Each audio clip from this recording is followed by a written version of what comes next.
Welcome. And welcome din po sa ating mga visitors, friends from Crossroads, from family and friends.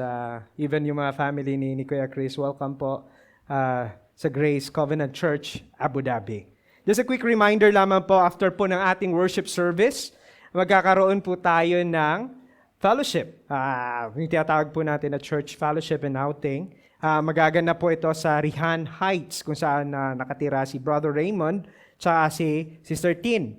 So this is a good opportunity for us na makapag-fellowship sa bawat isa. We prepared some sumptuous food. Nag-prepare po yung church. At the same time, we will hear Brother Romel lead us in a short excerpt. We will have songs and short games. So kung available po kayo after ng worship service, come and join us sa fellowship na ito. I hope na masaya po yung bawat isa, no?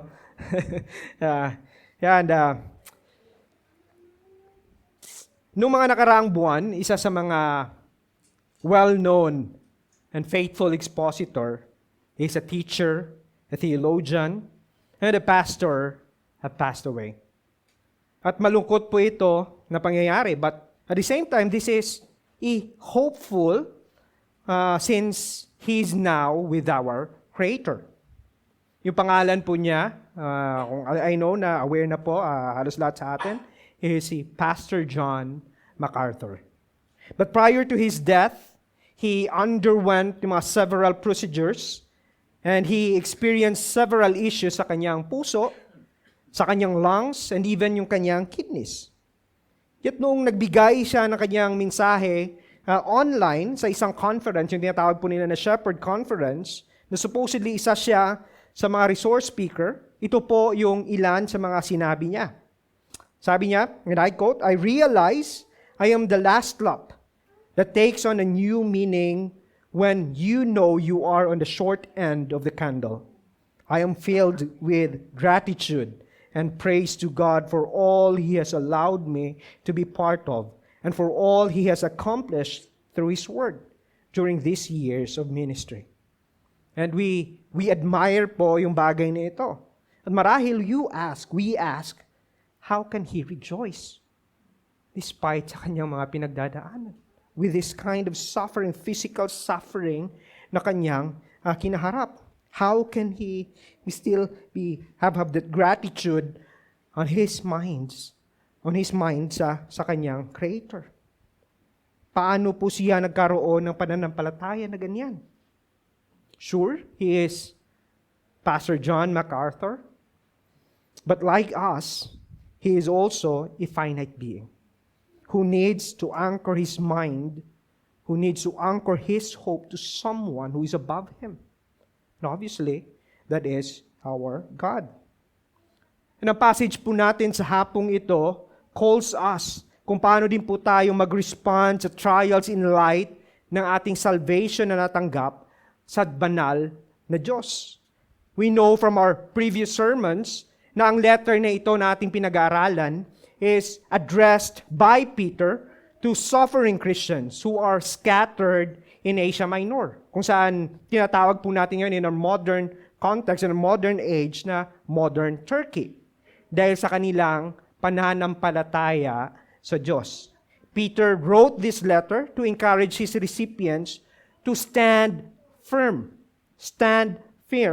in the faith, which is ito din po yung purpose statement ng aklat nito. Ito yung rason kung bakit isinulat ni Peter yung letter na ito for these suffering Christians. He is calling them to stand firm in the midst of suffering. Ginawa po ito ni Peter by telling them that they are elect, they are chosen by God before the foundation of time. Nakita din po natin that this great salvation is a work of a triune God based on His infinite mercy that He lavished upon us in Christ and proclaimed by the prophets through the power of the Holy Spirit, which the angels long to witness or to see. With these truths na sinabi ni Peter, yung pinagdaanan po natin in verses 1 and 2, 3 to 12, is yung tinatawag po natin na indicatives. These are the informations, the truths na sinasabi sa atin ni Peter wherein we could bank yung buhay po natin. And in our passage this afternoon, titingnan natin ngayon, Peter will give us yung actions. How are we going to respond to this truth? How are we going to respond to this as we face or undergo suffering in life?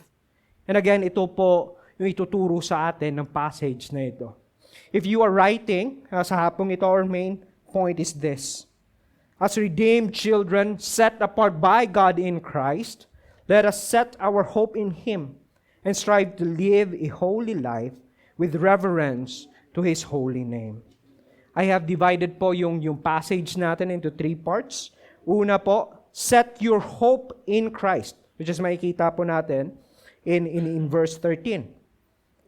And second is strive to be holy. And the last part is live in reverence to God. Let us begin with our first point. Muli, kung ating maalala in verse 3, pinagdaanan natin ng mga nakaraang mga linggo, nakita natin na si Peter calls us to praise God. Nung sinabi niya in verse 3, blessed be the name, or blessed be the God and Father of our Lord Jesus Christ. Alam po natin yung ibig sabihin ng salitang blessed, that is to speak of good things or praises sa ating Diyos. Binigyan po tayo ni Peter ng rason kung bakit kailangan nating isambahin yung Diyos na ito, because of the living hope that we have in Him. Dahil Christ has conquered death and sin. And these suffering Christians have this living hope of eternal life and inheritance dahil sa Kanya. Now in verse 13, may kita po natin that Peter shift his gear. He is now directs us, the suffering Christians, how we should respond sa ating salvation. And sabi niya in verse 13, kung titingnan po natin, basahin po natin ulit, sabi niya, therefore, preparing your minds for action and being sober-minded, set your hope fully on the grace that will be brought to you at the revelation of Jesus Christ. Notice po kung paano sinimula ni Peter ang section na ito. Ano sinabi niya? He begins with the word, therefore. Kung saan it summarizes everything, or it serves as a hinge between ang verses or prior verses above and the verse that is coming. It serves as a hinge that enjoins the truth mentioned in verses 3 to 12. And invites us, na mga suffering Christians, or tayo po na readers ito, to take action. What Peter is trying to say here, sabi niya, for this reason, sabi niya, therefore, or for this reason, since you already know this truth, this is what you are going to do. This is what you are going to do. So in light of these truths, Peter provide them a series of commands. Tingnan po natin ulit yung verse 13. Ano sinabi niya? Preparing your minds for actions and being sober-minded, set your hope fully on the grace that will be brought to you at the revelation of Jesus Christ. Series of commands. Actions ay binigay ni Peter dito in response to that truth. Yung main command po ni Peter dito is not, hindi po yung sinabi niya na prepare your minds or to be sober-minded. Yung main na action, main na command na gusto ni Peter na ibigay sa kanyang mga readers is yung salita na set your hope. Set your hope. At yung setting of our hope in Christ is described sa dalawang action. That is to prepare our minds and to be sober-minded. Notice ang command ni Peter dito again. Yung sinabi niya, set your hope, hindi po sinabi ni Peter na set your hope in a half-hearted manner. Or set your hope with hesitation. But rather, makikita po natin dito that He invites us, His readers, including yung mga suffering Christians ito, to completely set their hope, place their hope completely in the grace of God in Christ Jesus. Why? Because alam po ni Peter ang pagkakaiba ng biblical hope sa worldly hope na alam po natin. Naalala ko nung mga nakaraang araw, habang nagpe-prepare pa ako ng sermon, lumapit sa akin si Dandan. And after niyang may napanood siya sa TV and sa isang advertisement. At lumapit siya sa akin niya, Papa, I wish I can have a monster truck. I wish I can have a monster truck. So mga kaibigan, yung biblical understanding po ng hope ay hindi po based sa wishful thinking po natin. O yung sinasabi po natin na sana magkatotoo ito.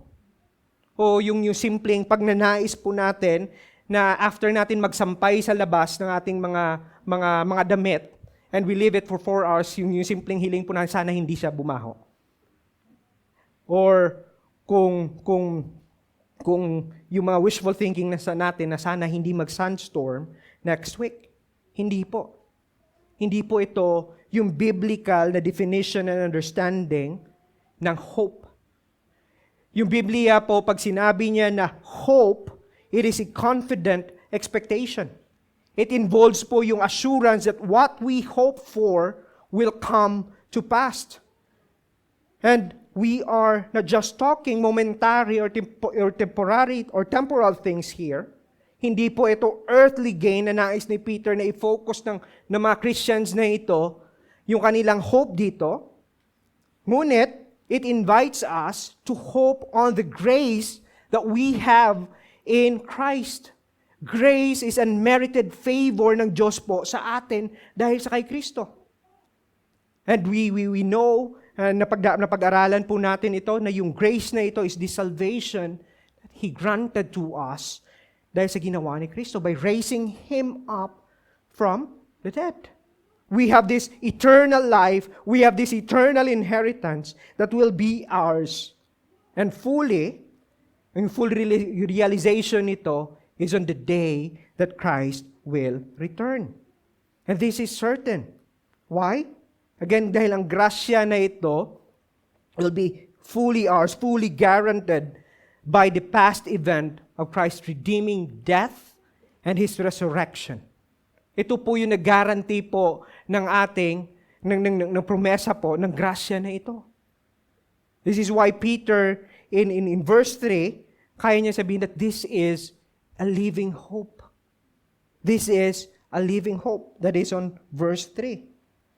Friends, this promise of the gospel to us is where the Apostle Peter invites tayo po. He wants us, his readers, including yung mga suffering Christians ito, that their hope, that they will hope not in the uncertainties ng mundong ito, na kanilang sitwasyon na pinagdadaanan, kundi sa grasya na meron sila sa kay Jesucristo.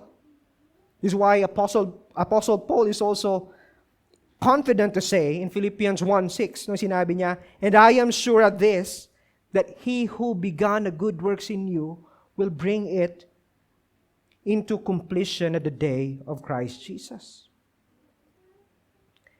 So paano po natin gagawin ito? Look at again, verse 13. Sabi po niya, preparing your minds for action and being sober-minded. Notice po ang parehong description ng main verb dito na set your hope. Yung dalawang description po dito na preparing your mind and being sober is connected po the way how we think. It addresses po yung mind po natin. It addresses po yung mind ng mga suffering Christians na ito. And kung titingnan po natin, totoo din po ito sa atin, hindi po ba? When we are in a difficult situation, the first thing na apektuhan ay kung paano po tayo mag-isip. At paano po tayong mag-respond sa mga sitwasyon na meron po tayo. Peter wants us to have this right response, a kind of response that is informed. Nakikita po natin kanina, sabi niya, therefore, since you know this truth, you are informed of this truth, this is how you should act right now. This is how you should think. Ang New King James po, yung pagkakagamit po niya dito ng salitang preparing your minds or our minds for action is ito. Sabi niya, geared up the loins of your minds, of your mind. Ang image po ng idiom na ito na ginamit ni Peter ay isang tao po who is wearing a long robe. Marami po tayo nakikita pong ganun, ano? And sabi niya, you need to gear it up. Kunin mo, itaas mo, at itali mo with the belt or tuck it up on his waist para po merong freedom yung ating mga paa to move. So that yung motion po natin would not be impeded. Tulad po ito sa isang warrior o isang runner that is ready to engage sa isang intentional na effort to brace for action, to fight against any danger. Ito po yung imagery na gusto ni Peter na ipakita po sa atin nung sinabi niya, geared up the loins of your minds. Kung sa ating mga Pinoy, nung mga medyo bata pa tayo na yung ginagawa natin, we fold the sleeves ng ating damit tsaka yung ating mga pantalon. Minsan, yung tsinelas natin, nandito pa sa braso natin. Di ba? Ang point ni Peter po dito is for his recipients to be prepared sa kanilang minds to brace for action. To combat yung despair in the midst of suffering. He wants them to fight despair or any temptation that would impede us to respond to God's word, to the truth of the gospel, that would impede us to live it out, and ultimately, to impede us na iset po natin yung hope natin sa katotohanan ng salita ng Panginoon. Kinuha po ni Peter ito sa teaching ni Jesus in Luke 13, verse 35, nung sinabi niya, stay dressed for action and keep your lamp burnings. Which is reference naman na kinuha ni Jesus, alludes to sa experience ng mga Israelita sa Exodus 12, verse 11. Kung alam po natin yung story ng Exodus 12:11, ito po yung panahon kung saan Jesus or Yahweh is about to redeem His people from the slavery sa Exodus. Or sa Egypt, I mean. And they are to exit. Ito po yung background nito. And yung command po in Exodus 12 verse 11 that they are to eat in haste. With their sandals on, nakatuck-in yung kanilang mga robes, at yung staff nila is nasa kamay nila. Mga kaibigan, this should be our mind's posture when we face trial in life. Hindi po dapat yung utak po natin is in a slumber state and have this wishful kind of thinking na sana maging okay yung lahat. Friends, you are already informed by God's word. You're already informed and armed with the gospel na ibinigay po sa atin sa salita ng Panginoon. But we should say na sana maging okay yung lahat. Instead of falling into slumber and wishful thinking, let us take confidence sa promises ng Diyos in the gospel of our Lord Jesus Christ. Having fastened the belt of the truth and the breastplate of righteousness to combat any kind of unrealistic optimism na meron po tayo.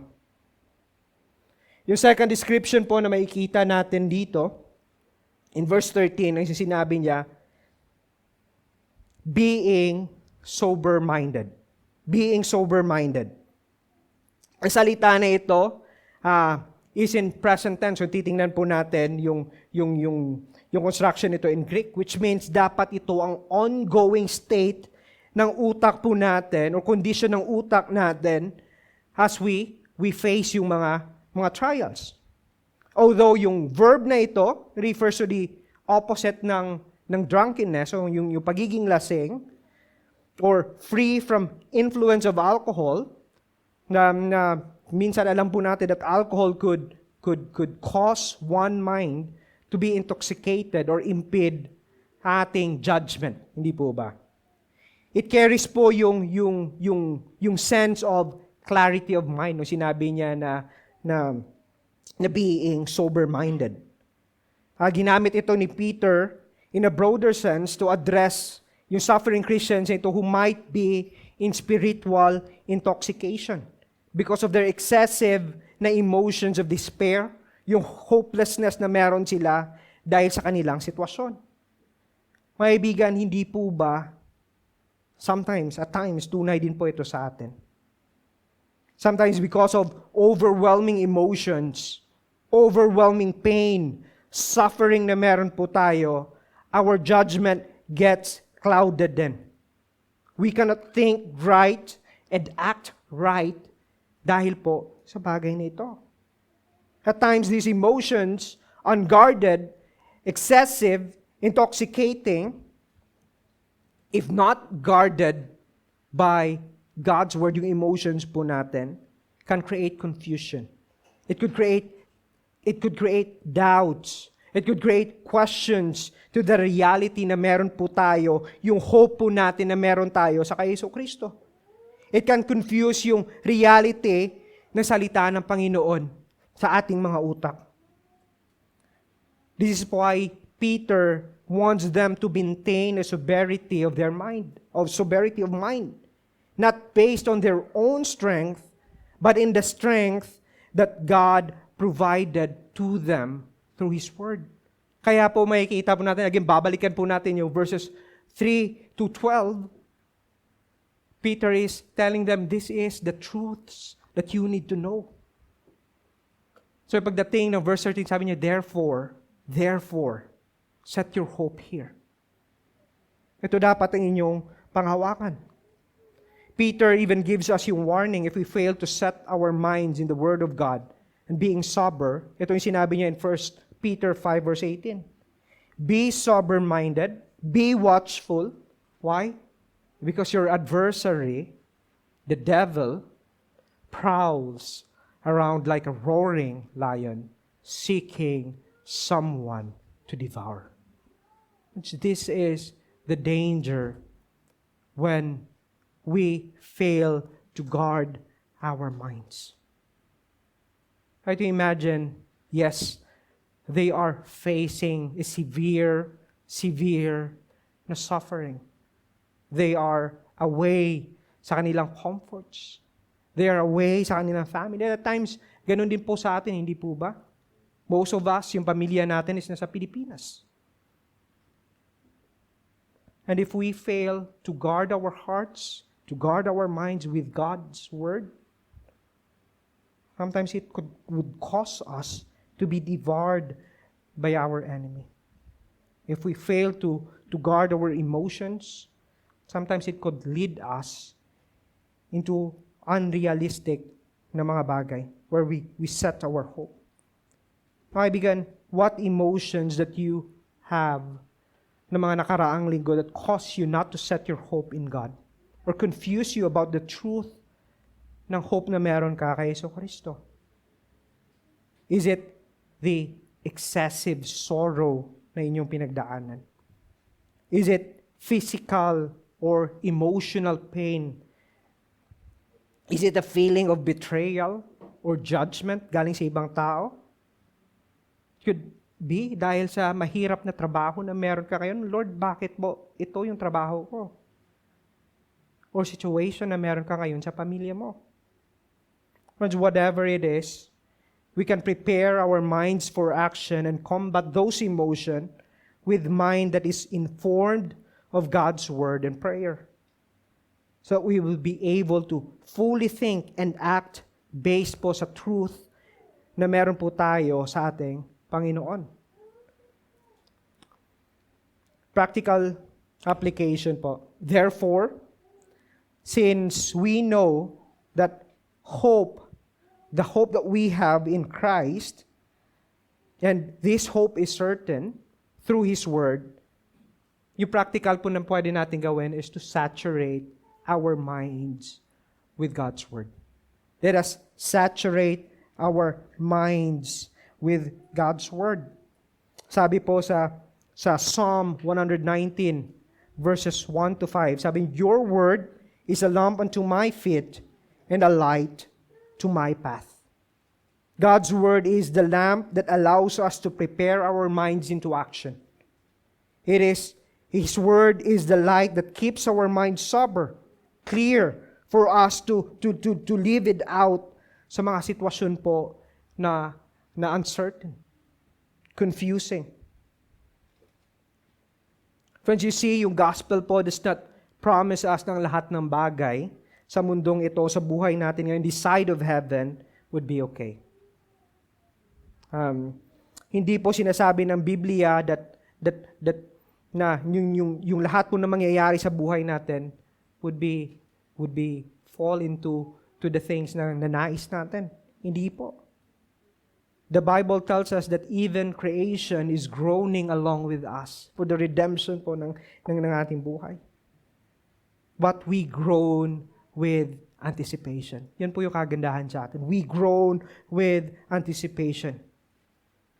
Which is ito po yung binibigay sa atin ng gospel. That when Christ return, all things would be okay. And this is where we set yung hope po natin. So while waiting, and with this redirected mind to the hope we have in Christ, ano po yung dapat natin gawin? Which is the second imperative or command na makikita natin sa passage natin. Tingnan po natin ang verses 14 to 16. Which is, we need to be holy. Strive to be holy. Sabi niya in verses 14 to 16, sabi niya, as obedient children, do not be conformed to the passions of your former ignorance. But as He who called you is holy, you also be holy in all your conduct. Since it is written, you should be holy, for I am holy. Ang second command po na binigay ni Peter dito sa mga suffering Christians in response sa kanilang great salvation is yung sinabi niya in verse 5b. Sabi niya, you also be holy in all your conduct. In all your conduct. Or it also means na in your whole way of life. Now, hindi po sinabi ni Peter dito that you should be holy when things are okay. Or you should be holy in some aspect of your life. Ngunit, kung atin po titingnan, sinabi po ni Peter dito that in all your conduct. In all your conduct. Maalala po natin, again, ibinigay ito ni Peter sa kanyang mga recipients who are suffering. So try to imagine you will be receiving this kind of command. In the midst of suffering, Peter is telling you should be holy in all your conduct. Sa lahat ng oras. Although na hindi minention yung time, but it implies in all, it compasses even yung time na yon. Yung time. Peter justified yung command na ito on the basis ng bagong relasyon nila sa Diyos. Notice kung paano niya inilarawan ang mga recipients ng letter nito. In verse 14. Ano sinabi niya? Obedient children. Obedient children. As obedient children. Alam po natin, in the prior to our conversion or coming into faith, yung scripture po describes us not as obedient children, but as sons of disobedience. As sons of disobedience. Alam po natin, mga nakaraang mga preaching, ginamit ko na rin ito yung Ephesians 2 verse 2. Kung saan sinasabi po sa atin that what we follow is the course of this world. Following, hindi po yung Diyos, but the prince of this world. Ito po yung itsura natin. In verse 3, it tells us that what we carry or what we live out is the passions not of God, but of our own self, of our own flesh. What we carry out is our own desires. The desires of our body. The desires of our mind. And therefore, kung titingnan po natin ng Ephesians 2 verse 3, Paul describes us as children of wrath. Ito po yung itsura natin. Paul in his letter to Titus, in Titus 3 verse 3, sinabi rin po niya that once, for ourselves, we were once foolish. We were disobedient, led astray, slaves of various passions and pleasures, passing our days in malice and envy, hated by others and hating one another. But what made the change? From former sons of disobedience, children of wrath, What made the change? Notice po yung sinabi niya in verse 15a. Ang sinabi niya, but as He who called you is holy. But as He who called you is holy. Ang salitang called po dito, o yung pagtawag, it simply means to summon. Ipatawag ka. To invite you. But in a deeper sense, yung salitang called po dito implies a new relationship for the one who does the calling. God is entering into relationship sa kanyang mga tinawag. For by His great mercy and grace in Christ, He has saved us. That is through faith. That is true faith. Because of this, we have this unique relationship with this holy God as our Father. And with this relationship, renewed relationship with God, we are therefore, yung command ni Peter, not to conform in our former lives in which God has ransomed us. Ito po yung dapat gawin ng mga recipients ni Peter. As like sinabi niya sa kanila, you know yung ignorance, wala kayong alam, hindi nyo kilala, wala kayong relasyon sa Diyos. But now, since God has ransomed you, there's no reason for you to go back on that kind of life. But as redeemed people, tulad po ng mga recipients ng letter nito, we are to conform our minds, our thinking, our behavior to the one who summoned us, which is ang ating Diyos. And notice how Peter described yung character ng Diyos na ito. He is holy. He is a holy God. Tulad po ng kinanta natin kanina. He is a holy God. Yung salitang holiness po, if it is applied sa ating Diyos, it means that He is absolutely pure. He is pure in His moral character. Moral purity. And friends, since na nakaranas po tayo ng salvation in Christ, yung holiness po natin, yung pagiging banal po natin is not derived from our own works. It is not derived po sa mga bagay po na kaya nating gawin, but it is derived or based on the character of the one na tumawag po sa atin, na nagligtas po sa atin. That is derived from the holy character of God. That is through Christ.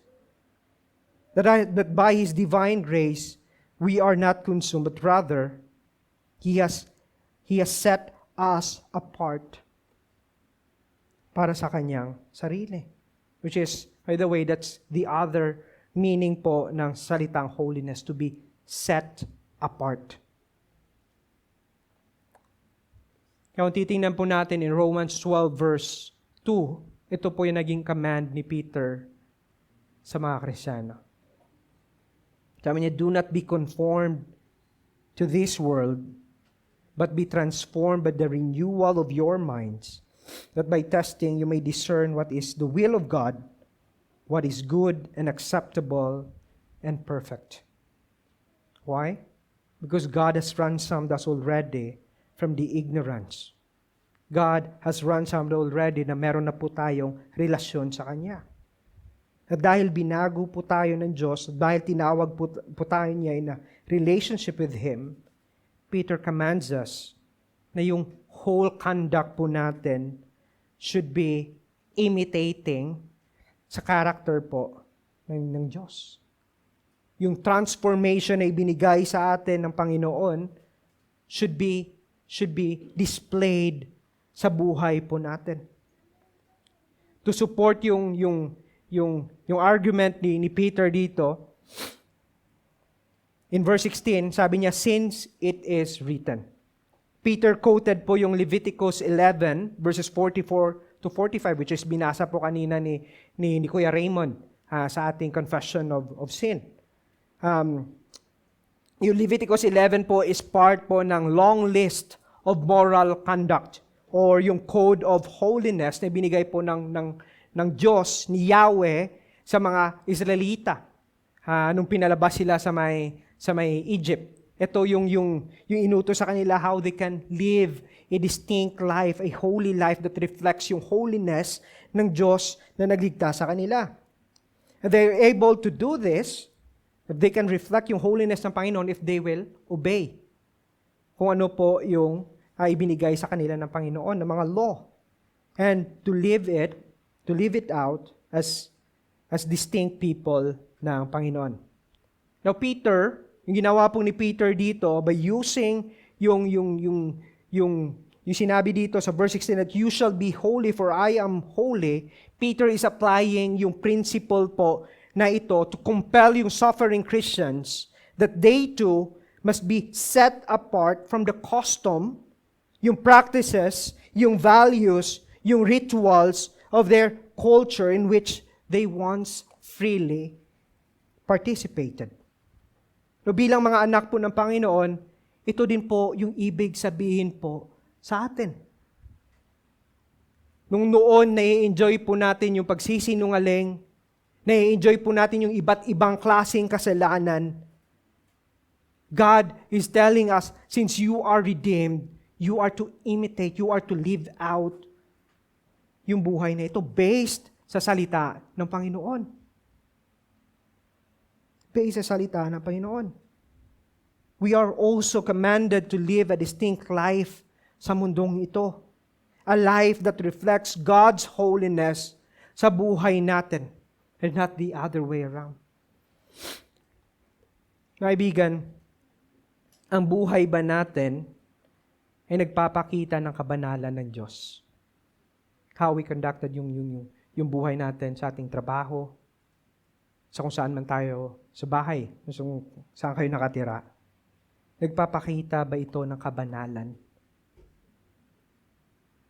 Is it, yung salita ba ng Panginoon is permeated po, saturated po, in the way na namumuhay po tayo?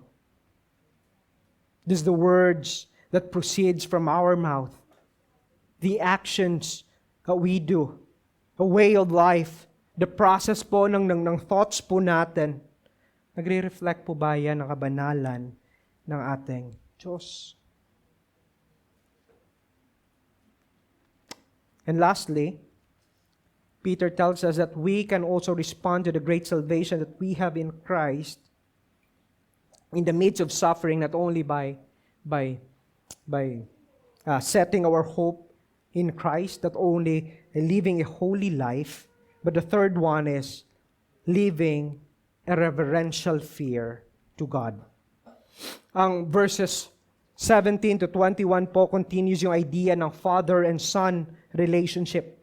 Nakita natin in verse 14 na tinawag niya sila since they are already redeemed and they are in Christ, tinawag sila ni Peter na obedient children or children of God by virtue ng kanilang relasyon sa Diyos. At dito makikita natin that this father and son relationship should steer our hearts a healthy kind of fear or respect sa ating Diyos, why we are living as exile sa mundong ito. Ito ang nais ni Peter na makita ng kanyang mga recipients. Kung babasahin po natin yung verse 17, sabi po dito, if you call on Him as Father who judges impartially according to each one's deeds, conduct yourselves with fear throughout the time of your exile.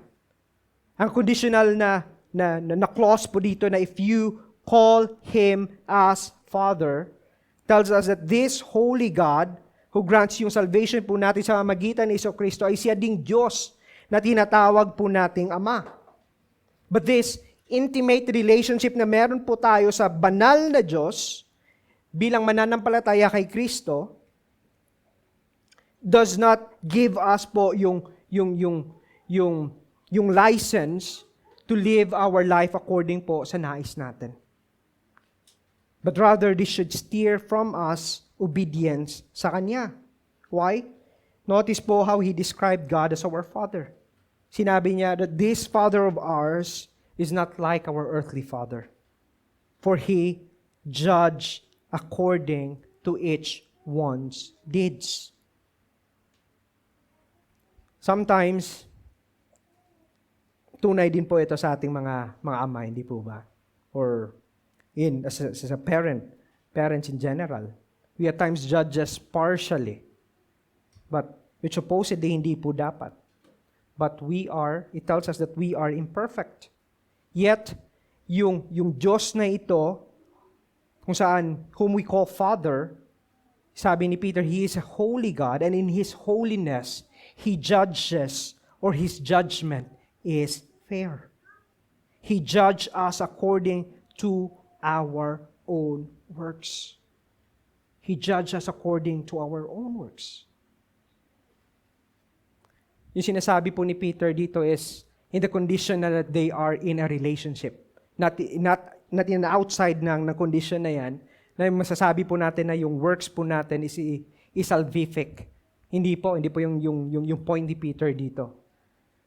What he wants you to drive is dahil po alam natin na yung Diyos na ito judges us bilang mga anak niya, it should steer our hearts into a healthy kind of fear. That we should fear, that we should revere po yung pangalan ng ating Diyos. Peter is telling us that this Father will not let your sin go unpunished. But rather, He will discipline us. He will act fairly sa atin pong lahat. According to Hebrews 12 verse 11, sabi po dyan, For the moment, all discipline seems painful rather than pleasant. But later it yields peaceful fruit of righteousness to those who have been trained by it. So this is God's loving discipline po para sa kanyang mga anak. And sabi po dyan, this is sometimes painful. And this should motivate us since we know that He is a faithful judge. It should motivate us to obey Him and live according sa kanyang salita. And because of this new knowledge po na meron po tayo sa Diyos Ama, who disciplines and judges us, should not dispel dread or terror, matakot po tayo. But according to verse 17b, sabi niya, conduct yourselves with fear throughout the time of your exiles. This should drive us to continue to remember na yung ongoing reality that He is a holy God and He judges us. This should drive us into a positive or an active way of life that reflects po yung kanyang holiness. We should revere Him while we are in this world. Friends, this God is not like our earthly father who is limited sa kanyang nakikita. Who is limited po sa kanyang understanding. Na pwede po nating itago o sikreto yung mga maling bagay na ginagawa po natin. But this God is able to judge even the thoughts and content po ng ating mga puso. That He is an all-knowing God. Nakikita po niya yung bawat bagay na tumatakbo po sa mga utak po natin. Mga kaibigan, do our actions ba reflect that we have this reverential fear sa ating Diyos? Do we grieve, feel sorrow when we hurt or we disobey or misrepresent God sa ating mga buhay? See, Apostle Peter gives us reason why we should respond to God with a healthy kind of fear. Titingnan po natin in verses 18 to 19, sabi po niya, knowing that you were ransomed from the futile ways inherited from your forefathers, not with perishable things such as silver or gold, but with the precious blood of Christ, like that of a lamb without blemish. Kung titingnan po natin, yung verses 18 and 19 tells us ng great cost ng ating kaligtasan. which adds up doon sa nais ni Peter that we should conduct po yung buhay natin in reverential fear sa ating Diyos. Ang reason po, dahil we know na yung cause na ito is not something secret po sa atin. Because we have been redeemed by God through sa kanyang anak na si Jesucristo. And this is God's goodness towards us. This is good that it costs us freedom from our long-standing problem sa harapan ng banal na Diyos. Mga kaibigan, yung problema na sinasabi ni Peter dito at ang nais niya makita ng kanyang mga readers ay napakalaki. Na hindi ito kayang bayaran even ng kanilang or ating mga forefathers. Nakikita po natin yan. Sabi niya in verse 18, sabi niya, knowing that you were ransomed from the futile ways inherited. Minana. Can you imagine that even our forefathers cannot resolve yung long-standing na meron tayo, a problem that we have in between us sa banal na Diyos na ito? This is even far greater that this long-standing problem that we have takes us back in the Garden of Eden. From our first parent, na si Adam and Eve. It leads us back to that garden. Ganito po kaseryoso yung problema po natin sa harapan ng banal na Diyos. Na meron po tayo at ang buong humanity. This is so great that even the most precious things that we have or that we consider cannot even pay and move an ounce sa timbangan ng Diyos. Our gold, our silver are useless. Peter considered this as perishable things. Ang salitang ransom po dito in verse 18 carries po yung idea ng pagiging slave. Ganito po yung sitwasyon po natin. We are under the authority or power ng isang nagmamay-ari po sa atin. Tulad po ng isang slave sa panahon ni Peter, slaves are considered as someone who does not have his own freedom, but rather his life is bound sa will ng kanyang master. At tayo po, according to verse 18, we were slaves of the futility of our minds. That simply means that we are under sin. Sin is so powerful that even our gold, even our silver has no power or worth to set us free from its bondage. Ganito po kalaki ang problema natin, mga kaibigan.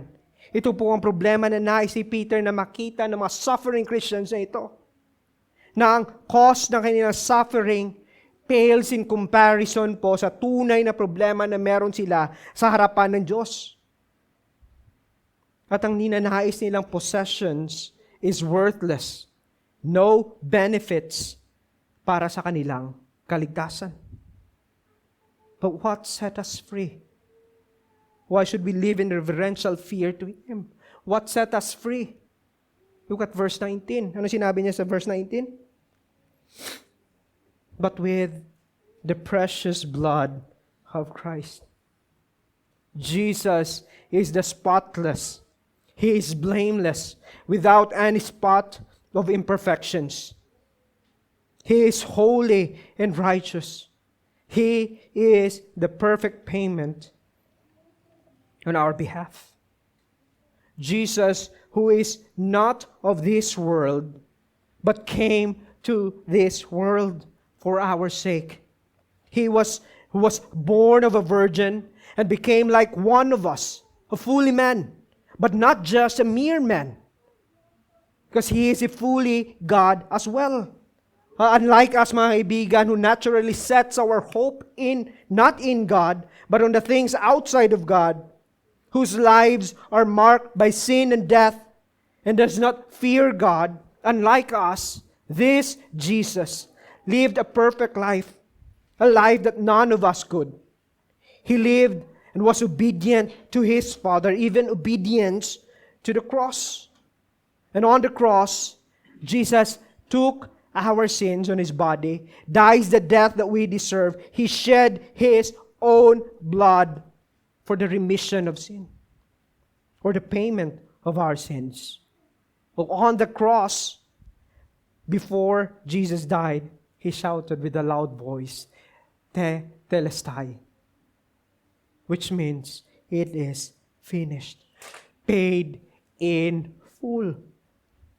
And Jesus died and was buried, but on the third day, Jesus was raised from the dead. A symbol po that the wrath of a holy judge, itong holy judge na sinasabi dito ni Peter, is satisfied. Jesus ascended into heaven, seated at the right hand of the Father, and those who place their faith in Him, in Christ, can call God as your Father. And this is the good news na ibinibigay po sa atin ni Peter dito. Friends, if you are not yet in Christ, if you do not have a personal relationship with Him, if you trust your own good works, your silver, your gold, kaibigan, let me tell you, it cannot satisfy po yung galit ng Diyos laban sa iyo. That's the long-standing problem na meron po tayo sa harapan ng banal na Diyos. So what should we do? Let us put away our self-trust and turn to the one who is perfect, who died and satisfied your long-standing problem with God. Ang tawag po ng mga theologian dito, yung ginawa ni Kristo is the penal substitutionary atonement. Penal because yung ginawa po natin, have violated yung character ng banal na Diyos. And it caused penalty. But instead of us, na ipako dun sa cross ng Kalbaryo, Jesus took it. He owned it. Jesus paid the penalty na dapat sana sa atin. He stood on our behalf as a substitute. Mga kaibigan, ito po yung magandang balita na sinasabi po ng Scripture sa atin. But without the shedding of Christ's blood, the precious blood of Christ, there will be no forgiveness of sin. Hebrews 9:22. And that's clear na sinabi, indeed, under the law, almost everything is purified with blood. And without the shedding of blood, there is no forgiveness of sins. But this shedding of blood, the shedding of Christ's blood is perfect, that it does not require for us or anyone else to repeat this again. This is once and for all. Friends, hindi po ba magandang balita po ito? Peter wants us to see na yung great price po ng redemption natin cost everything para po sa kay Kristo. It cost His life. Marahil those suffering Christians or even us na nandito ngayon, at times we take for granted po yung kaligtasan na meron tayo, na parang wala lang po sa atin. That we care less to please our Creator, our God, our Father, sa ating buhay. Once we live in fear, in reverential fear, or in worship to Him, because we know yung ginawa po niya sa atin. That He ransomed us under the authority of sin. At kung ikaw po ay nandito ngayon and suffering, tulad ng mga recipients ng letter na ito, and perhaps tempted to go after, hindi sa Diyos, kundi sa mga magagandang buhay na binibigay po ng inyong trabaho, ng inyong relasyon, ng Abu Dhabi, ng UAE, ng Dubai. Friends, these are all fleeting. And one day when you will face your Creator, you will face and stand in the judgment seat ng ating Diyos and present yourself to Him, makikita po natin ang lahat po ng mga earnings po natin cannot save us from His judgment. Kaya mga kaibigan, pag-isipan po natin ito. If you are a Christian and you live a life without recognizing God's authority, without fear sa iyong buhay, marahil it's time for us to think. It's time for us to ask, am I really a Christian? Kristiyano ba talaga ako? Am I really a Christian? Because if not, the message of the gospel bids us to come to Christ. Na hindi lamang po ito yung sinabi ni Peter dito that we should conduct our lives in reverential fear to God because He ransomed us and yung great cost ng redemption natin is high. But at the same time, Peter provides us yung another reason, verse 20 to 21. At ito po ay dahil yung kaligtasan po na meron tayo ay trabaho po ng Diyos. It is God's work that He accomplished it according to His infinite wisdom. Sabi po dito in verses 20 to 21, He, that is Jesus, was foreknown before the foundation of the world, but was made manifest in the last times for the sake of you, who through Him are believers in God, who raised Him from the dead and gave Him glory, so that your faith and hope are in God. Ano po yung sinasabi ni Peter dito? Peter tells us that this great salvation that we receive from God is not an afterthought ng Panginoon. Hindi po ito remedy of an unseen evil, but preordained. Plinano na po ng Diyos before the foundation of time. Friends, see, the cross is not improvised plan ng Diyos sa atin. Rather, it was His long planned before time exists. He was Christ, or the triune God foreknown Christ to be our Savior. God has already set the means for our redemption.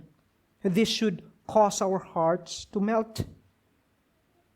Tulad po na sinabi ni Peter ni Paul in Ephesians, that before the foundation of time, you were chosen by God. You were foreknown before the foundation of time to be saved. Yung triune God na po nito has already foreknown or chosen Christ na maging Savior din po natin. Isn't that wonderful? You were foreknown na iligtas at plinano na ng Diyos na magkaroon ka ng relasyon sa Kanya. At ginamit yan ng Panginoon before the foundation of time that Christ would be the means of that salvation.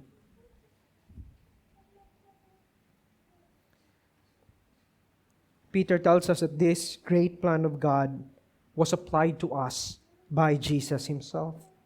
Na sinabi niya, He was manifest in the last time. Masalitang manifest po dito or made manifest po dito simply means that Jesus was made incarnate. That in the proper time, this God, sent Jesus to be born of a woman to be like us, to redeem us under sin. Tulad po ito na sinabi ni Paul in Galatians 4 verses 4 to 7, na sinabi niya, but when the fullness of time had come, God sent forth His Son, born of a woman, born under the law, to redeem those who were under the law, so that, which is the reason, we might receive adoption as sons. And because you are sons, God has sent the Spirit of His Son into our hearts, crying, Abba, Father. So you are no longer a slave, but a son. And if a son, then heir through God. At kung titingnan po natin ulit ang verse 20, Peter tells us that God did this for our own sake. That is for your own sake, friends. He sent Jesus for us, for you, who are under the slavery of sin and without hope, so that in Him you'd receive hope. Sabi niya in verse 21a, sabi niya, through Him are believers in God. You are able to believe in God, have knowledge of God, enter in a relationship with God because of Christ. You see, friends, this is the reason why Jesus came. This is the reason why God sent His Son to this world, in order for you and I to come into a relationship, intimate relationship with this holy God. And how can we know that this is certain? Notice po yung sinabi niya ng last part ng verse 21. Sabi niya, who raised him from the dead and gave him glory so that your faith and hope are in God. God has raised him from the dead. God has raised him from the dead and give him glory, which is, babalikan po natin in yung chapter, yung verses 3 to 12, that's the living hope na meron po tayo. Yung resurrection ni Jesus Christ. God's resurrection gives us yung certainty of the promises na meron po yung gospel sa atin. And this should steer our worship and live a reverential fear to Him. Ito po yung nais ni Peter na makita po natin.